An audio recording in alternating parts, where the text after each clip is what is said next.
It's 2015 model sell-off at Franklin Toyota. Now is your best time to buy because every 2015 model must be sold. At Franklin Toyota, save up to $5,000 off the new Prius or get 0 APR for 72 months. Find it today at Franklin Toyota in Statesboro.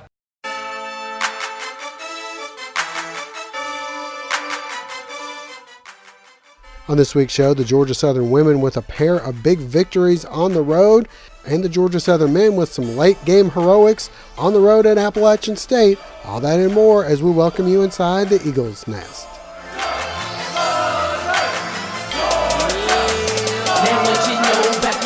And welcome inside the Eagles' Nest. I'm your host, Josh Aubrey, being joined, as always, by the sports editor and Georgia Southern beat writer for the Statesboro Herald, Mike Anthony. And Mike, we got another week that we can just kind of talk about basketball. Next week, I do believe football will head our list as National Signing Day comes up next Wednesday. And I'm sure Coach Summers and his crew are hard at work and going to release a list of guys that are coming highly recommended. But let's begin with basketball. A couple of big wins for the men and for the women for that matter over the last couple of weeks. The guys with a huge win. If you haven't seen it on ESPN, you'll see it on here in just a moment. Over Appalachian State, thanks to a 4-point play by Mike Hughes, and a good game at Georgia State. The girls were able to pick up the win at Georgia State, and then they were able to go on the road and make it 2 in a row on the road. What are you talking about? Kip Drown, 2 wins on the road back-to-back. Let's begin with the women. Well, the ladies are definitely putting things together. A three-game winning streak earlier in the season. That was their first 3-game winning streak in about a 3-year span. And now getting some road wins, those are always good to get, tough to get, especially inside conference play, which is where everything really matters. Doesn't matter what you accomplish outside of the Sun Belt. It's how many you can win inside that's going to hopefully get them an invitation to New Orleans for the conference tournament. I know they'd like to get back into that action, their first Sun Belt conference appearance if and when they make it.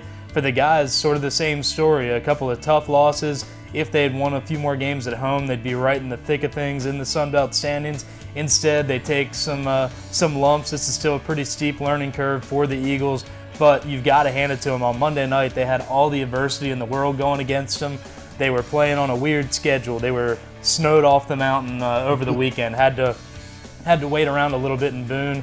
Then they get in all kinds of foul trouble. They're dealing with injuries. They're down big late in the game, and this team showed some heart and some experience that's beyond its years. A big comeback, down by 7-8 points in the final minute and a half of the game, and Mike Hughes comes from out of nowhere, just lights it up the last couple of minutes. He ends up with 19 points. Tukey Brown ends up with 34, and as you mentioned, one of the more thrilling conclusions to a game we've ever seen as part of Georgia Southern. Yeah, not only to make the three-point play, which was three-point shot rather, which was from between half court and the three-point line, but to get fouled on top of it, make the free throw, and win the game for Georgia Southern. A huge win for the Eagles. Next up, they're going to Arkansas. They're going to play Arkansas Little Rock and Arkansas State coming up this weekend, and then finally they get to come back home again next Thursday. Well, that'll wrap things up for now. For Mike Anthony, I'm Josh Aubrey. Thanks for joining us. Hope to see you again next week.